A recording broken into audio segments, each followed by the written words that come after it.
Hello, hello, hello. What's up, everyone? This is your favorite autistic El Dorado again. Today is a little bit different. I actually want to talk about sim racing once again, and I want to talk about RaceRoom.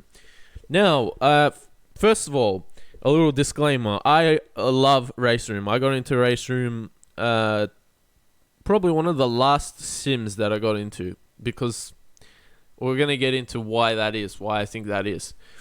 Now, I've got a lot of criticism towards RaceRoom. Not so much the developers. I think RaceRoom is very lucky because they've got some of the greatest developers out there when it comes to sound engineering, physics. Everything is just awesome when it comes to that. The tracks look amazing on RaceRoom. But there are things that I think the management, the people at the top there that are making the decisions at RaceRoom, they really need to pull their knickers up and change what they're doing, because I think it's shit. Now, I'm not going to pretend I'm some successful billionaire businessman that knows how and what to do, but I think I have a bit of experience that I can possibly shed towards RaceRoom. Now, the reason I'm making a video actually is because whenever I bring these up on Discord, and this is not just RaceRoom, every sim, whenever you criticize a sim, and that guy Austin Obongski or whatever the fuck his name is, he pointed this out. Whenever you criticize a sim, especially iRacing, you get the whole cult-like fanboys that jump in to defend it. So I'm going to try and make a video here, and if we get a few retarded fanboys in the comments, then I'll probably just ignore them. But if you want to have an open discussion about it, we can, certainly. Now, first of all, I haven't really written down what I want to talk about, but what I want to talk about is... Let me just think. Okay, so let's use the new Porsche 911 RSR that is coming out. Is out, but not really out. That's the problem. It's out, but not really out. So, what did RaceRoom do? They, in February, early February, late January, I remember being on this score, they announced, they put a little teaser photo with Daytona and the 911 RSR. And at that time, Daytona was going on, I believe. So, obviously, it built up a lot of hype. Me personally, as a Porsche fan, I was really hyped up. And then, fast forward a few months, I asked on the Discord, where's that 911? Oh, be patient. Don't rush the devs. That's what I'm always told by these annoying people on Discord. It's not as easy as you think. Like, it's just like this fucking repetitive robotic voice again. It's like you can't offer suggestions or criticism because you're not a developer. Well, I'm a fucking customer, dude. I'm keeping your whole business afloat. Me and a lot of other people are keeping your business afloat. We're stakeholders in your business. So I think we're allowed to criticize your business and things we don't like. And it's kind of for the better, isn't it? If you can't take criticism, then I don't know what the fuck you're doing in the world of business.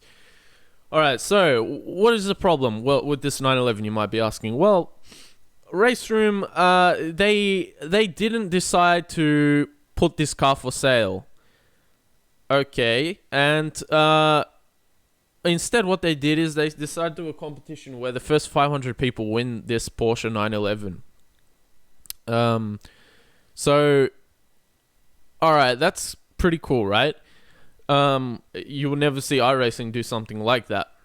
But the problem is, why the fuck don't you just release this car? Like, me and a lot of other people want to buy this car and race it where we like. We don't want to be stuck on this competition time trialing bullshit where we have to go around Spa and beat some lap time set by some guy who's running no force feedback and he's exploiting the sim. He's got, because there are exploits in every sim. Austin, that guy again, Austin Obonsky or whatever the hell his name is. He pointed this out several times in a couple of videos, that People can really exploit sims. If they want to play a sim properly, you can, but you can also exploit sims. You can cut corners, you can do all sorts of things. You can do setup tricks. I believe RaceRoom had this little setup exploit that people were doing where they weren't running wings, or they were running wing really high or something like that. Something stupid like that. I don't care. I don't do that. When I sim race, I try to get my races to feel as real as possible. So I'm not really interested in that. Now, what is my complaint with this? Well, my complaint is that it's why the hell don't you just release this Porsche 911 to the people up at the top management? You know, there's obviously a demand for this car. There hasn't been a GTE car in RaceRoom before. People are, like, a lot of people, especially like me, are hyped up to race that. We've been hyped up for months. But what you decide to do is you do this stupid competition that, to be honest, I don't really care about. And a lot of people don't care about. I just want to buy the car and race it. So you do this competition, and then I go on Reddit and I read Reddit, and there is no confirmed release date for this Porsche. And keep in mind, the Daytona that they were teasing before, there's been no word on the Daytona. What the fuck is going on? This is like, it's extremely disorganized. These business decisions that Sector 3 studios are taking are really just really disorganized. They make no sense at all to me. Okay, so you launch some competition for people to drive it or whatever, but you still don't have a confirmed release date for a car that would definitely have a high demand. I don't understand that. Whatever, I'm not going to speak. I don't know what's going on. Maybe some legality issues, some licensing issues. I don't imagine that being a problem because they've got the car made and done and people are time trialing it. Now, what else have RaceRoom done? Well, they did this with the Volkswagen IDR, that electronic car that set the electronic Nürburgring lap record. They did this... what's it called? They did this months ago, and it was the event was like 13 weeks long, and the only way you could race this this Volkswagen was on the Nürburgring, and you have to beat these times set again by people who are probably exploiting the sim. To me, that's not fun. Like, I want to buy that car. I want to race it where I want to. I want to race it against who I want to. I don't want to be forced to do these annoying time trials. And I don't think RaceRoom Studios realizes this. Like, not everyone is into this. Because you've got these guys, again, I keep saying it, who are exploiting the sim. They treat it like Guitar Hero, you know. And, of course, they're going to smash everyone. So, there's no real competition there, right? And again, why are you teasing this car in only a limited state when we'd obviously like to buy it now and race it? And I guess the argument is, hey, RaceRoom is free. They're letting you race that car for free around the track. You can't complain. That's cool. But from a profit making standpoint, wouldn't you want to make some extra profit by releasing the car that's already made and letting people buy it? I don't know. I don't know what's going through their head. Now, when it comes to features, this is what I also really hate about the moderators in RaceRoom as well, particularly in the Discord. You turn things into a meme, which is fine. Like, memes are great, but there is obviously a demand. Like, I'm not a Brands Hatch fan at all. I don't like Brands Hatch at all.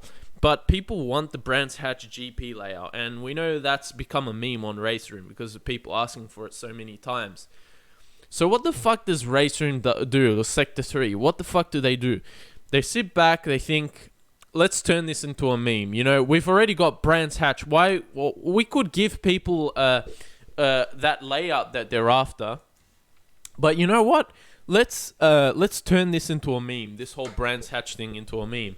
And yeah, they did. And you know, on their Discord, when you go on their Discord and you see this meme that they've turned into a sticker on there, on the thing. Not just Brand Hatch, but a lot of things they've done that with RaceRoom. So I'm speaking from my head, so I'm just trying to think while I'm talking. So that's a thing. Now, people want night mode for RaceRoom. I understand that there are obviously engine limitations. I believe on DX9, I don't know how possible that is. But how dare you suggest this on the Discord? Because you'll have some wanker who's a beta tester or some shit like that who will have a go at you on the Discord and tell you to fuck off because you're not a developer, you don't know what you're talking about, and your opinion doesn't matter. Don't tell the devs what to do.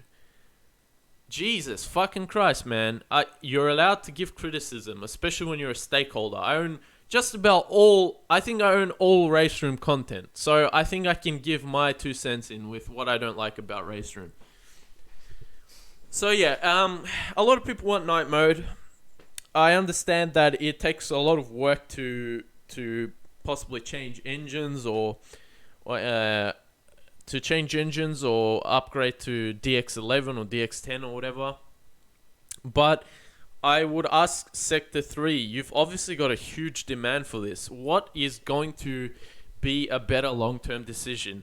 Releasing cars and tracks as DLC, like Ninjin or whatever, that Chinese track that no one gives a shit about. Releasing that, or putting in the work into getting some sort of night mode in the future that people are focused on. I don't know, probably the latter would be a better option, but it just seems like the top management at RaceRoom, all they care about is just releasing content and nothing else. Like, they think RaceRoom will... I don't know what they think, to be honest, because RaceRoom is not going to beat its competition. And just like me and many other people, we found RaceRoom towards the end of all the sims that we've tried out. And it really sucks because RaceRoom is really good. It looks good for its age as well. So I don't know what's going on with the top management at RaceRoom. I don't know. It took them months to give us time acceleration, and all we can do is really just accelerate time from morning to sunset, from sunrise to sunset. Basically, that's all you can really do, which is nice. But again, why did it take so long? I understand it takes work, but all the other competitors have these features. They've had these features for years now. So I don't know what's going on. And really, the guys at Sector 3 need to be reanalyzing who is calling the shots up there, because you've got a lot of morons in the Discord that can't take criticism of RaceRoom. Not one bit. There was one idiot that I remember talking about adding a feature, where you could swap with AI and have AI control your car, and this would be great for endurance races. I've pointed this out for a lot of sims, not just RaceRoom, and it's similar to R-Factor or Project Cars, where the computer can drive your car for as long as you need it to. It's just great for endurance races if you're wanting to get into that immersion. Now, I've said this a lot of times, but I pointed this out on the RaceRoom. What happened? I had a fat neckbeard beta tester with a cringy YouTube channel, cringier than mine, and on his videos he would be just crashing cars all the time because he can't drive for shit, but for some reason he's a beta tester. Whatever. And I pointed this out, and the next thing that happened is he got really, really mad at me for talking about this, and he started being very sarcastic and condescending, pretending that I don't know a speck of anything to do with coding, which is hilarious. Like, you can't really assume no one knows anything about coding. Anyways, so I point this out. He gets really mad, has a go at me, tells me basically to fuck off. Not exactly, but tells me to fuck off because I don't know anything about developing. So I can't really give my 2 cents about anything. So the ironic thing here was that, one of the developers actually pitched in, and he said that, we actually do have this feature in the code of RaceRoom. We just need to work on it a bit more so that the AI actually drives a bit more cleaner. I forgot what he was saying. And we could enable it in the next update, but it would need a bit of polishing. And it proved me right there the whole time when I was saying that, this is probably something that's not too difficult for RaceRoom to add in. They've already got an AI system set up in their code anyway. So they could definitely implement something like this. And, next thing you know, this fat moron as a beta tester, what did he do? He, instead of apologizing and saying he's wrong, he blocked me. So this is the cult-like vibe that I'm getting, especially from RaceRoom, which is really disappointing. I'm quite disappointed, to be honest. I thought RaceRoom would be a bit more promising, but I guess every Discord's gonna have their fanboys. So again, I asked Sector 3, what is going on? Like, there are features there that you should be implementing. You can't just keep releasing cars and tracks the whole time, because people are going to get tired of that. You're not going to beat your competition. The main competitors now in sim racing, especially because of the lockdown, and let's just be honest here, the main competitors at the moment that most people are gravitating to, and this is because, what's it called? You've got professional drivers that are interested in them and they're driving them. It would be Assetto Corsa Competizione. It would be iRacing and possibly rFactor 2. These are the main 3 competitors. What do these sims have? They have iRacing has. Let's look at each of their strengths. iRacing has a really good online system.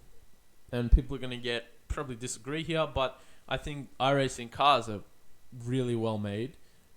And some of the tires, physics on some of the cars are really good.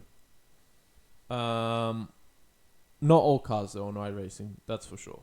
Assetto Corsa Competizione, it's got kind of everything. It's got night racing, well iRacing does.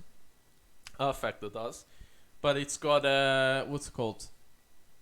What's the strong suit of Assetto Corsa Competizione? I guess it's a good free alternative. It's got a good free rating system, netcode, all these types of things. And then you've got rFactor, which personally I think is extremely overrated. But a lot of people love rFactor. It's got mods. That's one thing. It's got mods. So rFactor definitely has a lot more playability there. Now, RaceRoom doesn't allow any mods, apart from HUD enhancements and all of that shit, which is fine, but at the same time, you guys need to add something to your sim.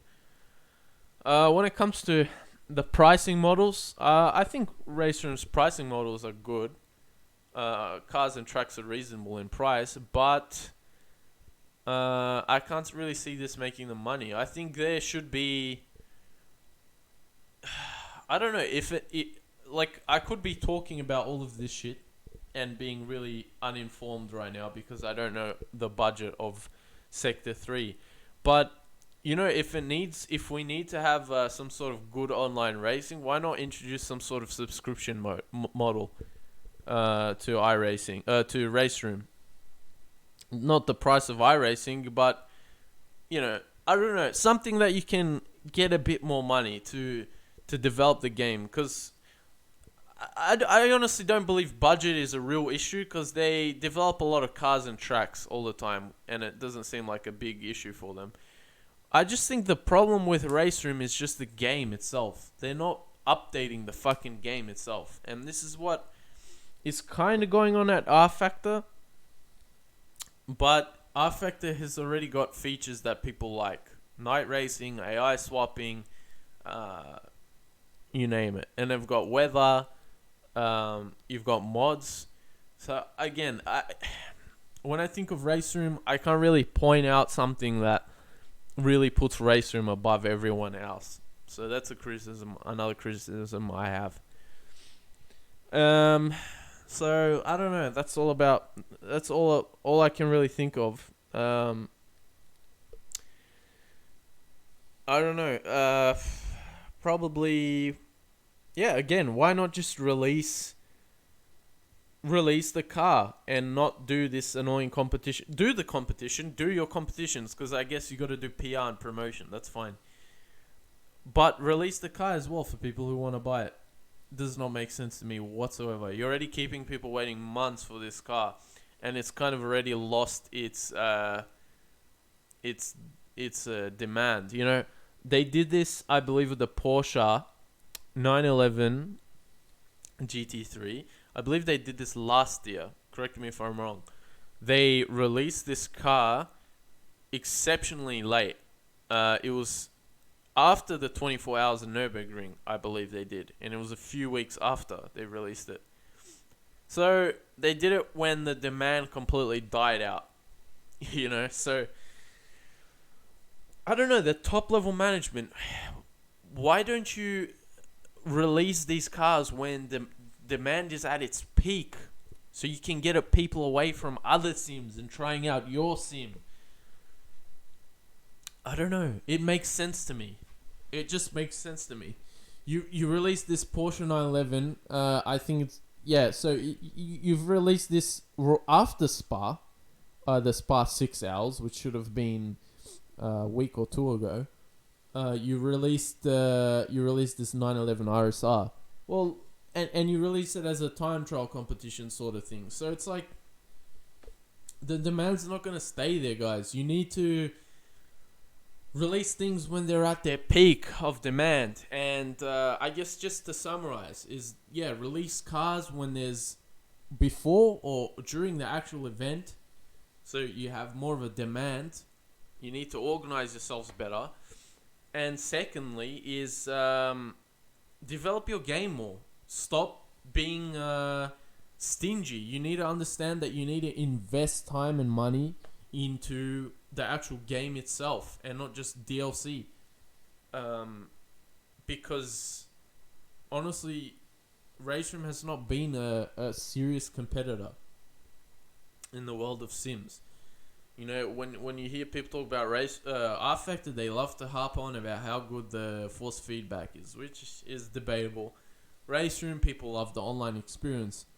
ACC, people love their what's it called? I don't know what they love about it, but ACC is obviously really popular. Assetto Corsa, people love the mods and the flexibility. RaceRoom, what do we love about RaceRoom? Well, I guess the front wheel drive cars are nice. The physics are nice, but again, there's nothing to really drag us there. It just feels like whenever you play RaceRoom, the only things you're really doing is doing just short races. So, I don't know. I think, again, people don't like it, but you guys need to put in work into the actual sim itself. Night mode. Possibly weather. I don't know. Extra features in the sim. Why not? Go ahead and do it. There's gonna be a good return later on. And yeah, it is what it is. If not, possibly even a sequel, but a sequel to RaceRoom. I mean, I'm just theorizing here, but a sequel with updated with DX11, a night mode, and a completely different pay system. I think there should be a pay to enter, pay to buy, pay to play. Definitely, because what's happened is a lot of idiots have bought RaceRoom and they've gone on RaceRoom. without knowing a shit thing about sim racing, and they didn't like the free content, so they decided to obliterate RaceRoom's reviews with shitty reviews. So you got these types of morons that are leaving their annoying comments on Steam. So I don't know. Yeah, just to summarize, you guys gotta put work into the sim, not just DLC. And I'm really sick of this. And you guys need to be able to take criticism. People on Discord shouldn't just be replying with "Go fuck yourself. You're not a developer. You can't speak anything about it." You need to put these idiots on a leash or get rid of them, because I don't know what use these quote unquote beta testers have. A lot of them are utter morons. Let the player base play the fucking beta, because that's what a lot of other sims do, right? Not just Sims, but Euro Truck even fucking lets people play their beta to access early content. Let people access the beta branch, right? So when people access the beta branch, they can give their feedback about what's wrong with the game. And you've got a lot more people playing the fucking beta. People who are a lot more intelligent than this fat pork chop that is currently a beta tester at RaceRoom. Let people try it out like that, and you also excite the player base by introducing new features in that beta branch, right? You get that sort of model going, a lot more people are going to be excited to play RaceRoom, that's for sure. And me personally, I liked RaceRoom, but I'm pretty tired of it, because it just feels like all I can really do is just do short to medium races and race people online that don't really race clean. So yeah, introduce that sort of beta branch. Let people try out these beta aspects. Add to the game. Add shit to the game. Remove shit to the game. Oh, but it takes time and work, and developers they need to test and whatever. Who cares? That's how you make things exciting. That people are excited to play new features, right? There hasn't been any big defining change of RaceRoom lately. So yeah, get rid of these idiots on Discord. Take criticism. Don't ignore, because I know a lot of these developers, people in management at Sector 3, they see people sometimes criticizing RaceRoom, but they keep their mouth shut. They don't really talk. And they only really reply to those fanboys with their memes or whatever, which is whatever, fine. But take criticism, for fuck's sake, right? Don't tell people to fuck off if they're not developers, because these people are stakeholders. And a lot of these people can say, you know what, fuck your game and fuck you, and leave. And is it really worth it? So take some criticism, because there are things that suck about RaceRoom. And yeah, pull your pants up and listen to people. What else?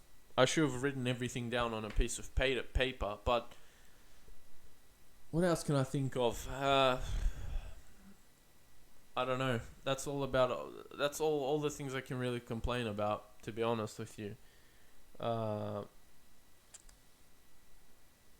don't actually think most people at Sector 3 will give a shit about this video, but you know, I'm making this video that hopefully other people can see or hear my opinion, because I think there are people that agree out there.